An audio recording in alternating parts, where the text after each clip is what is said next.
আসসালামু আলাইকুম ওরহমতুল্লাহি ওবরাকাতুহ।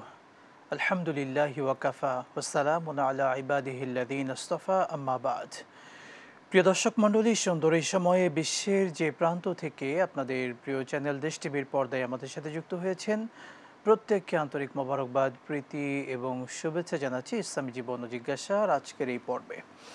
প্রিয় দর্শক, আজকে এই আয়োজনে অতিথি হিসেবে যুক্ত হয়েছেন বাংলাদেশের প্রখ্যাত ইসলামিক স্কলার, বিশিষ্ট ইসলামী চিন্তাবিদ এবং শিক্ষাবিদ ফদিলাতুল শেখ হাফিজ মাওলানা লুৎফর রহমান হাফিজাহুল্লাহ, সম্মানিত সভাপতি বাংলাদেশ ইমাম সমিতি। আসসালামু আলাইকুম রহমতুল্লাহি ওয়া বারাকাতুহু। ওয়ালাইকুম আসসালাম ওয়া রাহমাতুল্লাহ। শেখ ভালো আছেন? আলহামদুলিল্লাহ রাব্বিল আলামিন, ভালো আছি। আপনি কেমন আছেন? আলহামদুলিল্লাহ। আপনাকে স্বাগত জানাচ্ছি আমাদের চমৎকার আয়োজনে।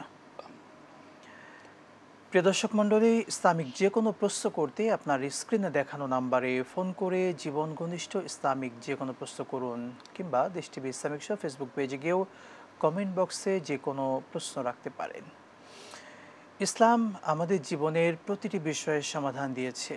আমাদের জীবনকে কিভাবে সুন্দর করে সাজাবো, আমাদের এই সমাজকে কিভাবে সুন্দর করব, আমাদের এই দেশকে কিভাবে সুন্দর করব, সমাজ থেকে দেশ থেকে কিভাবে চুরি ডাকাতি ছিনতাই রাহাজানি দুর্নীতি সবগুলো বন্ধ করব, ইসলাম সবগুলোর পন্থা স্পষ্টভাবে দিয়েছে কোরআন এবং সুন্নাহয়। আজকে জানবো ইসলামী চুরি এবং ডাকাতি, এটার শাস্তি কি, কোরআন সুন্নাহর আলোকে আমাদের শাইখের কাছ থেকে জানবো ইনশাআল্লাহ। শাইখ, আমরা জানি চুরি এবং ডাকাতি আমাদের দেশে বর্তমানে এটার যেন একটা প্রতিযোগিতা চলছে। চুরির ডাকাতির ছিনতাই রাহাজানি দুর্নীতি লুটপাটের একটা প্রতিযোগিতা চলছে। এই সিচুয়েশনে ইসলামে এই চুরি ডাকাতি বা ছিনতাই বা রাহাজানি বা দুর্নীতি এই সব কিছু বন্ধ করার জন্য ইসলাম আমাদেরকে কি ফর্মুলা দিয়েছে যদি বলতেন। বিসমিল্লাহি তাওয়াক্কালতু আলাল্লাহি ওয়াসসালাতু ওয়াসসালামু আলা রাসূলিল্লাহ আম্মা বাদ। আপনি ঠিকই বলেছেন, তবে চুরি ডাকাতি ছিনতাই রাহাজানি দুর্নীতি এগুলি কিন্তু বিশ্বব্যাপী সব জায়গায় আছে, কম বেশি। কোনো কোনো দেশে খুব বেশি, কোনো কোনো দেশে একেবারে কম, আর হয়তো পৃথিবীতে দু একটি দেশ রয়েছে যে এগুলির অস্তিত্ব খুঁজে পাওয়া যায় না। যাই হোক, সব মিলিয়ে আমাদের এই মাতৃভূমি বাংলাদেশের সার্বিক অবস্থা কী এবং এখানে কীভাবে প্রতিরোধ করা যায়, কীভাবে এটা কমানো যায়, কীভাবে এর থেকে এই মহামারীর থেকে আমরা রেহাই পাই, সেজন্য আমাদের আসলে প্রচেষ্টা করা দরকার। ইসলামের দিক নির্দেশনা অত্যন্ত পরিষ্কার। সেটি হচ্ছে, মানুষ একজনের সম্পদ আর একজনে অন্যায়ভাবে গ্রাস করতে পারবে না, আত্মসাৎ করতে পারবে না, চুরি করতে পারবে না, ডাকাতি করতে পারবে না। এই জন্যই আল্লাহ রাব্বুল আলামিন যাকাতের ব্যবস্থা রেখেছেন, তারপরে দান সাদাকার ব্যবস্থা রেখেছেন একজন মানুষ আর একজন মানুষের উপকারের জন্য। ইসলাম সার্বিকভাবে দিক নির্দেশনা এবং উৎসাহ প্রদান করেছেন। অভাবীদেরকে অভাব প্রদানের জন্য ইসলাম নির্দেশ প্রদান করেছেন, যাতে করে মানুষ চুরি এবং ডাকাতি দুর্নীতি করার প্রয়োজন না হয়। সেজন্য ইসলাম যে সমস্ত পথ আমাদেরকে দেখিয়েছেন, সেই সমস্ত পথে না হেঁটে রাতারাতি আঙ্গুর ফুলে কলা গাছ হওয়ার জন্য আমরা যে সমস্ত পদ্ধতি বা পথ অবলম্বন করি, এটাই হচ্ছে চুরি ডাকাতি দুর্নীতি ছিনতাই রাহাজানি।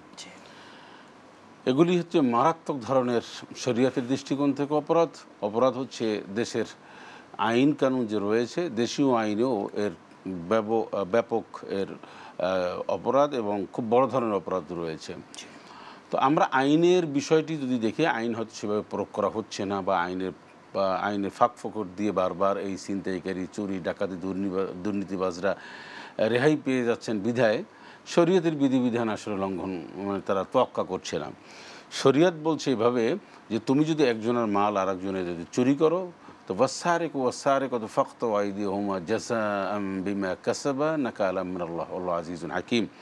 সূরা মায়েদা 87 নম্বর আয়াতে পরিষ্কার করে আল্লাহ পাক বলছেন, চোর সে তাকে ধরে তার হাত কেটে দাও, ফাকতু আইদিহুমা, তার হাত কেটে দাও।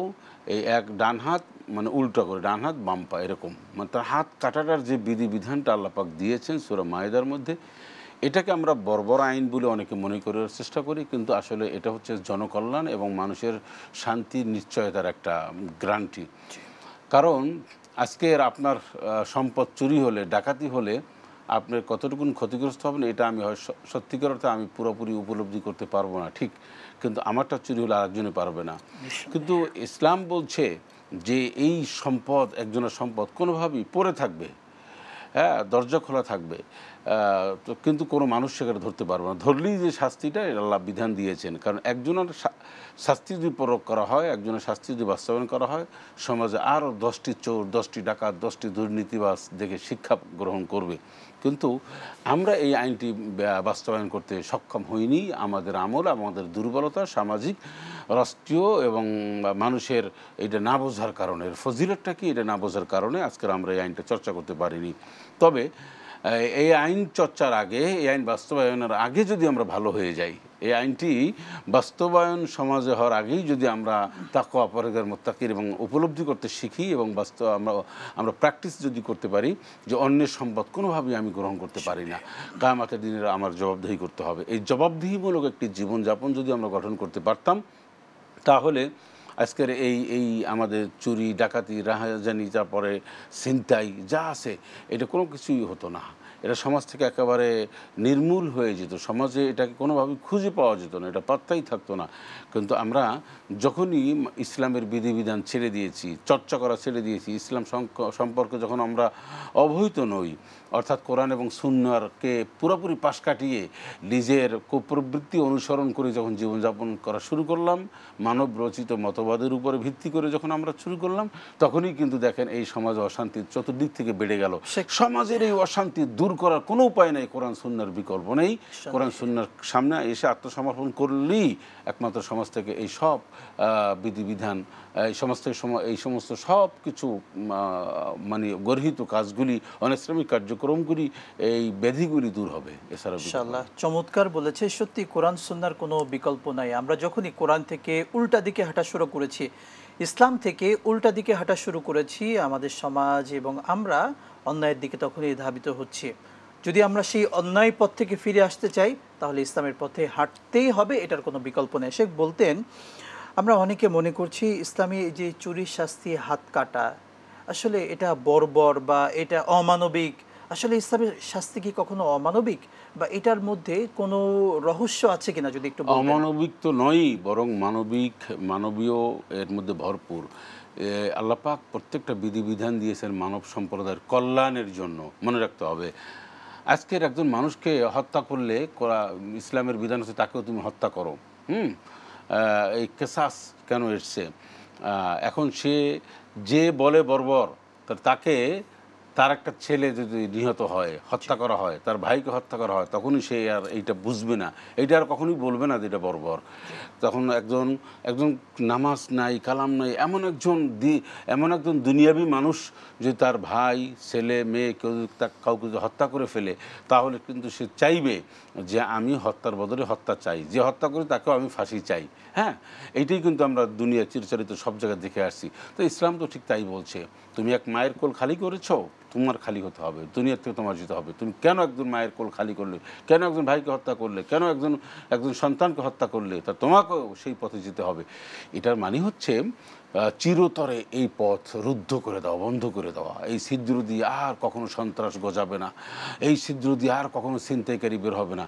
ছিনতাইকারী কেন আমাদের সমাজে দিন দিন বের হচ্ছে, এত টহল হচ্ছে, এত পুলিশ, এত বিডিআর, এত র্যাব, এত কিছু, এরপরও ছিনতাই ঠেকানো যাচ্ছে না, চুরি ঠেকানো যাচ্ছে না, ডাকাতি ঠেকানো যাচ্ছে না, এত কিছুর পরেও কেন, এত টেকনোলজি এরপরেও? এর কারণ হচ্ছে যারা চুরি করে, ডাকাতি করে, তারা খুব ভালো করে জানে যে ধরা পড়লে কোনো না কোনোভাবে ম্যানেজ করে আমি চলে আসব, অথবা 2-1 মাস আমার জেল খাটতে হবে।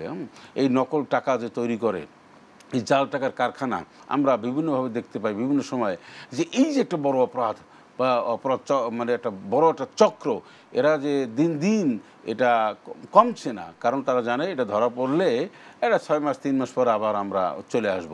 আইনের সঠিক প্রয়োগ না থাকা, এই জন্য ইসলাম যে সমস্ত বিধিবিধান দিয়েছে, পার্মানেন্ট বিধিবিধান দিয়েছেন।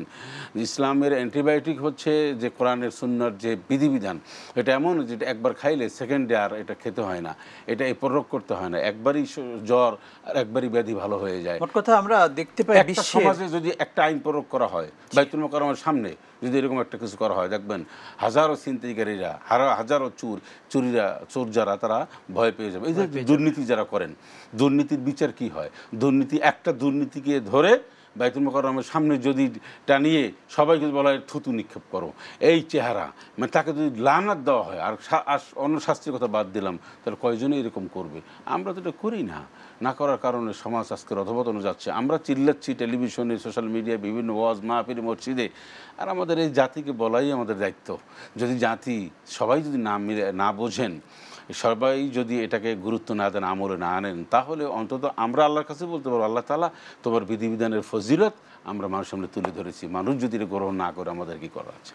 সত্যি চমৎকার বললেন। আসলেই আমরা তো বলছি আমাদের বলার দায়িত্ব, কোরআন সুন্নাহর বাণীগুলো পৌঁছানোর দায়িত্ব আমরা পৌঁছাচ্ছি, আমাদের এই প্রোগ্রাম থেকেও পৌঁছাচ্ছি নিয়মিতভাবে আমরা, কিন্তু আমরা যারা শুনছি আমাদেরকে মানতে হবে, আমল করতে হবে, কোরআন সুন্নাহর পথে চলতে হবে। আর এই যে দুর্নীতি, সত্যি বললেন, আমাদের একটি দেশকে, একটি সমাজকে, রাষ্ট্রকে শেষ করে দিতে এটা কিন্তু যথেষ্ট, এই দুর্নীতি যথেষ্ট। কিন্তু শেখ বলতেন বর্তমানে এই চুরি ডাকাতি বা ছিনতাই বা যারা দুর্নীতির সাথে লিপ্ত আছে, এটা বাংলাদেশের বা আমাদের দেশের কথাই বলি, বাহিরের কথা বাদ দিলাম, কোন শ্রেণীর মানুষ এই দুর্নীতির সাথে বেশি জড়িত যদি বলতেন আপনার জরিপে?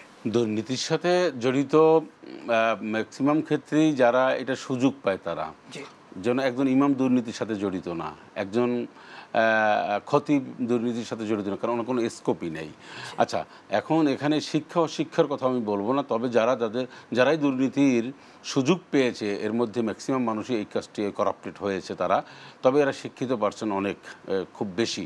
তো এই শিক্ষিত লোকেরা যারা ডক্টর রয়েছে, যাদের নামের পিছনে, অনেকের পিছনে অনেক ডক্টর রয়েছে, তারা দুর্নীতি করেছে, দুর্নীতির থেকে দেশ থেকে পরিবার সহ যেতে বাধ্য হয়েছে, পালিয়ে যেতে, কিন্তু তাদের নামের পিছনে একটা ডক্টর শব্দ, ড দিয়ে শব্দ রয়েছে, ডক্টর। তাহলে আপনার কি শিক্ষার, কি পরিবার, কি আত্মীয় স্বজনের, কি মান সম্মান, আজকের আপনি যে দাপটের সাথে, যেমন আমি একজন আজকে দাপটের সাথে কিন্তু এটা দেশ টেলিভিশনের লাইভে বলে গেলাম আমি দুর্নীতি করি না, 5 দিন পরে যদি দেখা হয় মাওলানা লুৎফর রহমানের বিরাট ফিরিস্তি দুর্নীতির, তাহলে এটা কি দাঁড়ালো, জাতির সামনে কি দাঁড়ালো? আমার স্ত্রী, ছেলে, মেয়ে, আমার ছেলের বউ থাকতে পারে, আমার আত্মীয় স্বজন রয়েছে, বন্ধুবান্ধব রয়েছে, সব মিলিয়ে আমার অবস্থাটা কি? এটা কেন হয় জানেন? এটা হয় মানুষ যখন অন্যায় করে, রাসূল সাল্লাল্লাহু আলাইহি ওয়াসাল্লাম বলছেন একটা অন্যায় করলে একটা কালো দাগ পড়ে অন্তরে, এরকম করতে করতে করতে এরকম পুরো হয়ে যায়। এরকম পুরো হয়ে যাওয়ার পরে সে কি জ্ঞান, মানে কি খারাপ কাজ করলো না ভালো কাজ করলো, আর হিতাহিত জ্ঞান থাকে না। সেজন্য আজকের 1 টাকা 10 টাকা এর 500 এরকম 1000 টাকা খেতে খেতে হাজারো কোটি টাকার মালিক হয়েছে। আমরা নিন্দা করা ছাড়া আমাদের আর কোনো কিছু করার নেই। যে আমরা সতর্ক করছি, এখান থেকে আমরা আবারও আপনার থেকে শুনবো ইনশাআল্লাহ। প্রিয় দর্শক মণ্ডলী, আসলে ছোট ছোট চুরি থেকেই বড় বড় চুরি, এবং আমাদের সমাজে সেটি হচ্ছে দুর্নীতি, আরও অনেক কিছু হচ্ছে। আমরা আরও শুনবো বিরতির পরে, সঙ্গেই থাকুন ফিরছি ইনশাআল্লাহ। বিরতির পরে আরও একবার স্বাগত জানাচ্ছি আপনাদের প্রিয় চ্যানেল দেশ টিভির পর্দায় প্রিয় আয়োজন ইসলামী জীবন ও জিজ্ঞাসায়। ইসলামিক যে কোনো প্রশ্ন করতে স্ক্রিনে দেখানো নাম্বারে ফোন করে প্রশ্ন করুন, কিংবা দেশ টিভি ইসলামিক শো ফেসবুক পেজে গিয়েও কমেন্ট বক্সে প্রশ্ন রাখতে পারেন।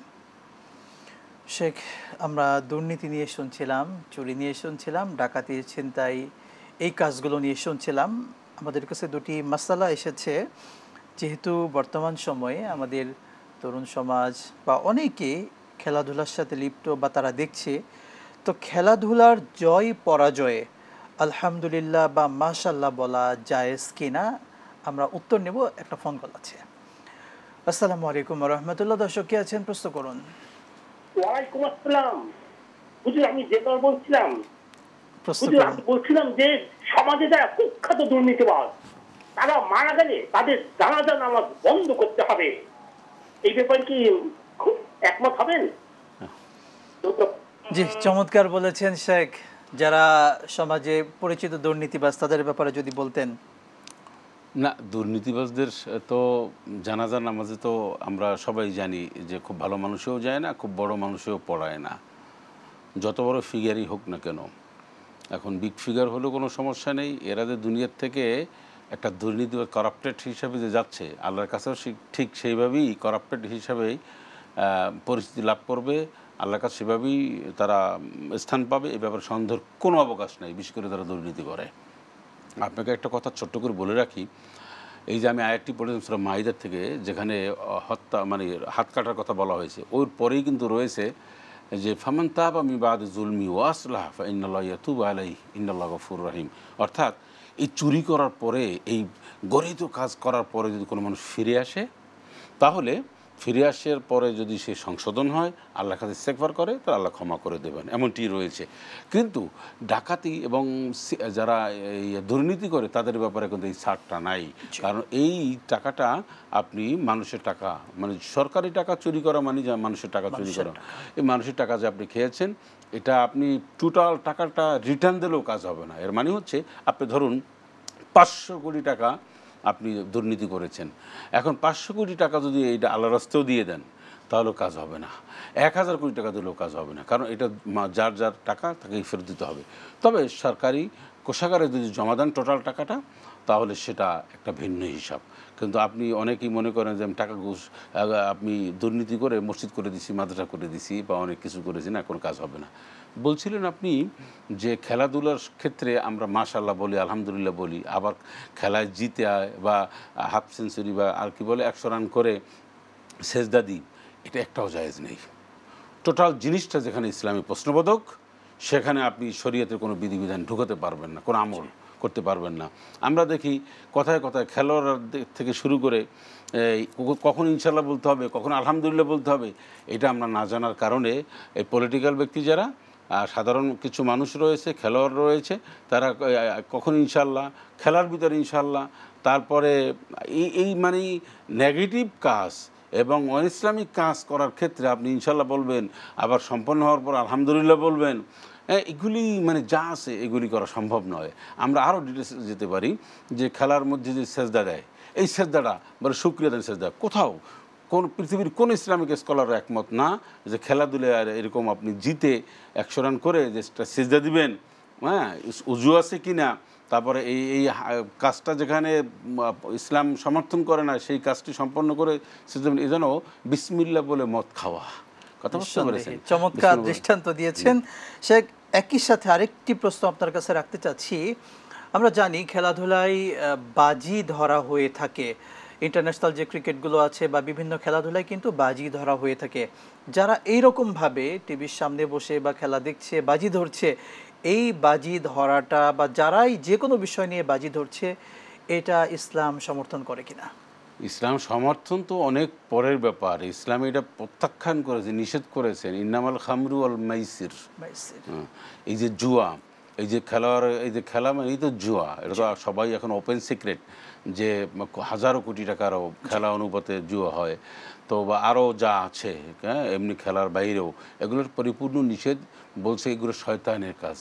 আল্লাহ পাক বলছেন ফাজতানিবু, তুমি যদি সফল হতে চাও লাআল্লাকুম তুফলিহুন, তাহলে তুমি এই সমস্ত কার্যক্রম থেকে বিরত থাকো, তাহলে তুমি সফল হতে পারবে। মদ, জুয়া, তারপরে এই ভাগ্য বা লটারি যা বলেন, এইগুলি ভাগ্য গণনার জন্য লটারি নির্ধারণ করা, এসবগুলি ইসলামে নাজায়েজ বলেছে, হারাম বলেছে। এর মধ্যে কখনোই কল্যাণ নেই। পৃথিবীতে এইরকম কাজ করে কেউ সফল হয়েছে বলে আমাদের জানা নেই। সফল বলতে কি টাকা পয়সা শুধু না, শারীরিক, মানসিক, সামাজিক সব দিক থেকে সফল হওয়া একজন মানুষ, সেটাই সফল। দেখা যায় যে একজন মানুষ অশ্লীল বেহাপানার সাথে জড়িত, মদ, জুয়া, হারাম কাজের সাথে, টাকা আছে সেটি কিন্তু শরীরটাকে খুব খারাপ।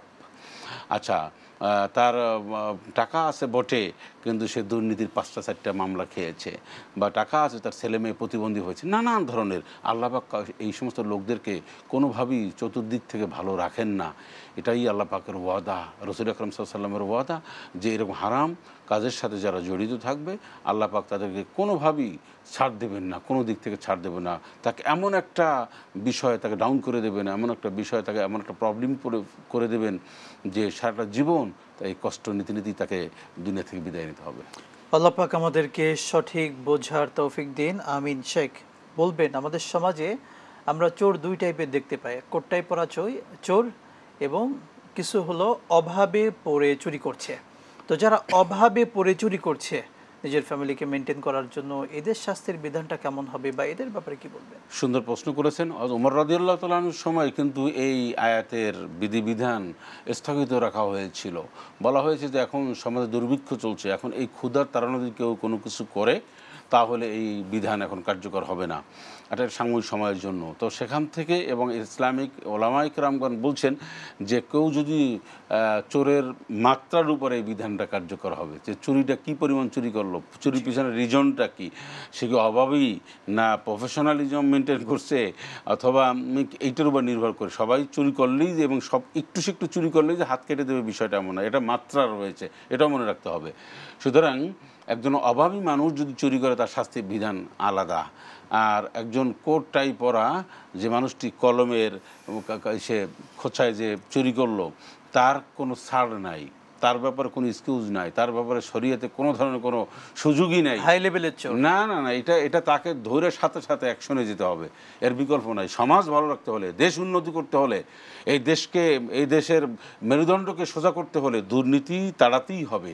মাননীয় প্রধানমন্ত্রী যেরকম বলছে জিরো টলারেন্স, এটা শুধু বক্তব্য না, এটা বাস্তবায়ন করতে হবে। একটা টপ টু বটম সবাইকে ধরে দৃষ্টান্তমূলক বিচার করতে হবে এবং সমস্ত দুর্নীতিবাজদের টাকা পয়সা সব বাংলাদেশের কোষাগারে, বাংলাদেশের ব্যাংকে ভৈরা একদম ভরে ফেলতে হবে। সমস্ত টাকা পয়সা আইনে তাদেরকে একদম মিসকিন বানিয়ে দিতে হবে। যারা দুর্নীতি করেছেন তাদের খাদ্যর টাকা পয়সাও দেওয়া যাবে না, প্রয়োজন ফ্যামিলির চলার টাকাও দেওয়া যাবে না, সব নিয়ে আসতে হবে এবং তাদেরকে এমনভাবে কার্যক্রম করবে, এমনভাবে তারা শ্রম দেবে, রিক্সা চালাবে, তারপরে বিভিন্ন কার্যক্রম করবে যাতে করে মানুষ বুঝতে পারে যে 1000 কোটি টাকা যে চুরি করেছিল গভর্নমেন্ট এটাকে ধরে সব কোষাগারে নিয়ে আসছে, আজকে সে রিক্সা চালায়, আজকে সে মানুষের কাজের জোগালি, সে রাজমিস্ত্রির জোগালি হয়। এইরকম কাজ করতে হবে, তাহলে দেশ ভালো হবে, দেশ সিঙ্গাপুরের চেয়েও সুন্দর হয়ে যাবে এই দেশ।